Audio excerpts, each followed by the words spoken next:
one of our friend's cars. It has a Misfire, similar to that Honda Accord that we purchased the other day. 3 codes here. Should I go sideways? Alright. We got a Misfire, cylinder 1, that checks out. Injector circuit open on cylinder 1. And ignition coil A primary control circuit open. I don't know what these mean in terms of what our problem is, or if that was caused by the Misfire. Circuit open? You say cylinder 1 injector? Or you just said injector circuit I open? said injector circuit. Oh yeah, cylinder 1. Cylinder So one that could be the issue. Yeah. Don't know anything about Unless that. it would throw a code for its own shutting off the injector. He said he checked the oil and it was fine. I'll fact check that real quick. It's got oil. Red oil. Smells like oil. Yeah, you can tell there's like a bubble right there at the top. So it looks exactly full. So that's okay. Alright. Checking out the coolant. So there's some, I don't know. Look good from my perspective. There's some stuff on the surface. Could just be old. Not too stressed about that just yet. I can't even get a combustion tester up there. Yeah, at least the brake fluid's easy to access. Yeah, good Right. for us. Ooh. Priorities, you know, not the oil though. God, no. I didn't go to college though, so what do I know? Hey, this is ideal car design. Yeah, maybe come on. Yeah, shame on me. Yeah. I shouldn't have judged them. My apologies. This is interesting. I kind of like that. What it is. Yeah, that's what you get when you go to college. All right, we have the spark plug out. Now we are scoping the first cylinder where the Misfire is supposed to be. Exhaust valves are open. Whoa, that was really cool. Certainly works. Valves moved? Yeah, valves moved. I'm gonna check some spark. So, easiest way to do this. Just like that. Take this guy, hook it up. I don't know if it will, because it knows it has a misfire. But You want to clear the codes before we do it then? no, I just want to test it that way first. All right. The trick here is you have to hold this against the engine so it will spark.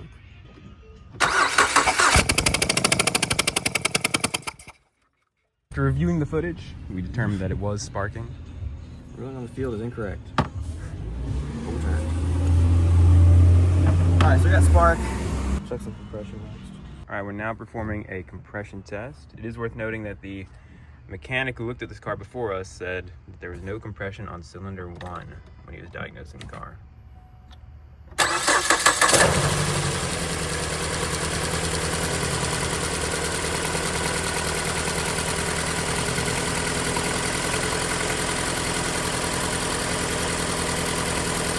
Oh, it's holding about 80 psi. 80's not great. When does that happen?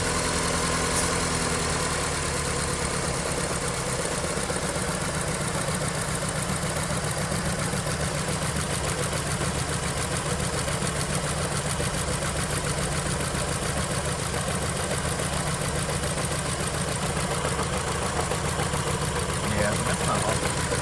And we also got coolant.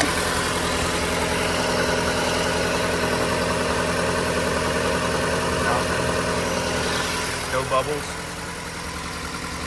It's kind of good. It's not bad right now.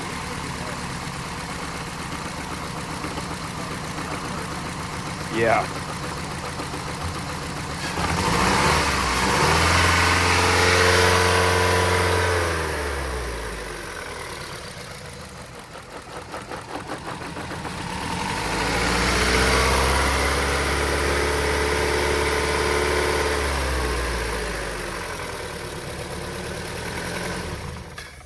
You know what? Let's just pull another plug.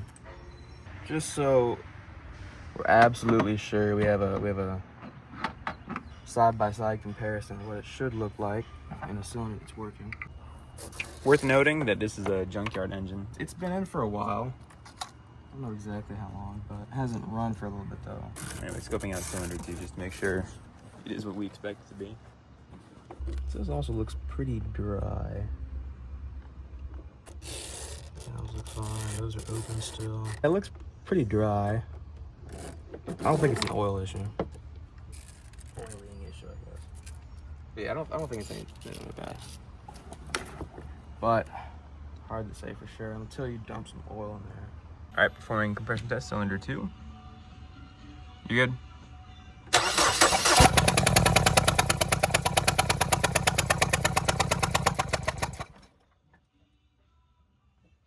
Well, got up to the same spot. Because here's the trick. If you're getting 90 in every cylinder, then either that's what it's supposed to be, or there's a problem with what I'm doing, which I'm not impervious to. 90 just seems a little bit low. All right, we decided to full send it. We unplugged everything. And yeah, we're just gonna test cylinder 3 and then cylinder 4.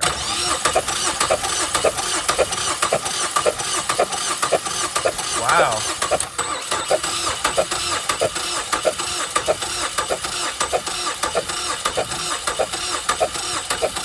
Good.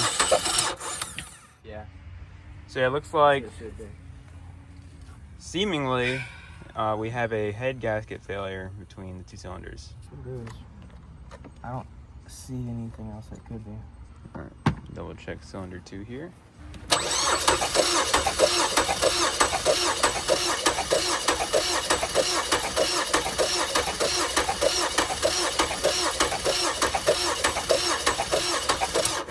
Wow. I think we should test cylinder 1 again. That don't make no sense. Maybe it was an oiling issue. That doesn't make any sense. The engine was running. Yeah, it doesn't make any sense. The only variable that seems to have changed is now we have no cylinders firing. We unplugged everything. What difference does that make? If I'm an idiot, drop a comment. Never worked on a Ford, so I'm guessing there must be something about the way this engine's designed. There's Maybe a what? chance if it's got some weird like economy, I don't know. Maybe it's got less lift. That wouldn't change the compression though. Cylinder 1 for sanity check. Yep. Ready?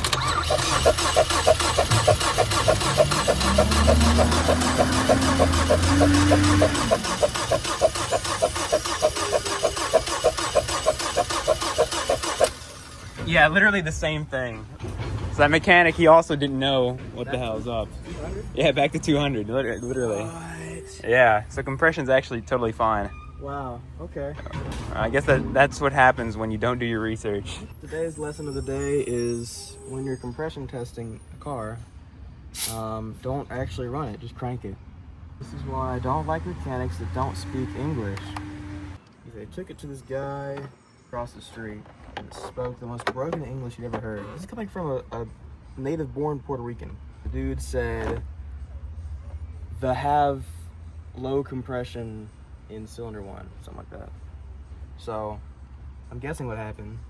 Took his compression gauge, put it on there, start the car, 90, low compression, take the compression tester off, put everything back together, send it back. Estimation. At this point, we've got compression, we've got spark, we've got air getting to it. We know the valve's open. So the only thing it can be is a fuel injector. Alrighty, so after doing some research into the code P0201, which is the fuel injector code, the only fuel injector code, they say the issue is caused either by faulty wiring harness, failed fuel injector, or bad connection. Alright, we're going to test the fuel injectors. 36 mega ohms. So that one's saying pretty much no continuity whatsoever. 12 ohm. Let's go back and double check. I'm not being a dunce. Yeah, that's a bad injector. You just basically went across the injector to measure the resistance. So, just like that, we touch them across the 2 prongs right there. And it says pretty much there's no continuity. We do that to the next one. Well, mega ohm, doesn't that mean that it's continuous? 38 mega ohms is basically no continuity. 38 mega ohms is not 12 volt compatible. That's what I'm guessing it does. It checks the resistance across each one. And if it sees an open circuit, that's why it said circuit open, because it saw an open circuit on that injector. Yeah. which means it knows the injector's not going to work. Pretty silly from the mechanic. He didn't even check the codes. Yeah. All right, so we spoke to our buddy, and he said he just wants to replace the one injector. So we went down to the auto parts store, picked one up. After tax, it was about $47, just under 47. It comes with the O-ring, so it's pretty nice. And what was the brand again? Standard motor? Standard brand. Yeah, a little bit of engine oil. Get it on there, nothing crazy. Don't know how much pressure this has, but there's no relief, so I guess I'll just find out. There you go. See if we squirt gas everywhere. A little bit. Alright, so that clip just popped off. A little C-clip sort of deal. Nothing too crazy. Wipe it off a little bit, maybe. And then we put it on the new one. We put it, there we go. Throw that in there. Probably shouldn't press on the tip, but. Reassemble in the same order as disassembly. Yeah. First startup, you want to turn the key to on and let it sit for a couple of seconds because the fuel pump has to prime all the fuel you just drained out. And then we go around there and see if it starts. Alrighty. New injector in, and we did re-lube all of the O-rings.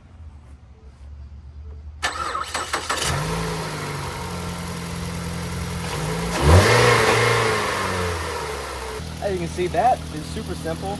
You have a ported engine like this 2013 Ford Escape.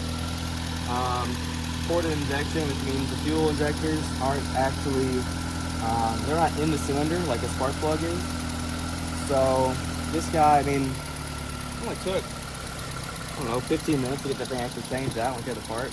Super easy, super quick. It's all said and done, diagnosis to running, including the trip to the auto parts store for about 2.5 hours. So, yeah, that pretty much wraps it up. I'm gonna let it run for a little bit so it charges that battery again because we cranked it so much. And that's that.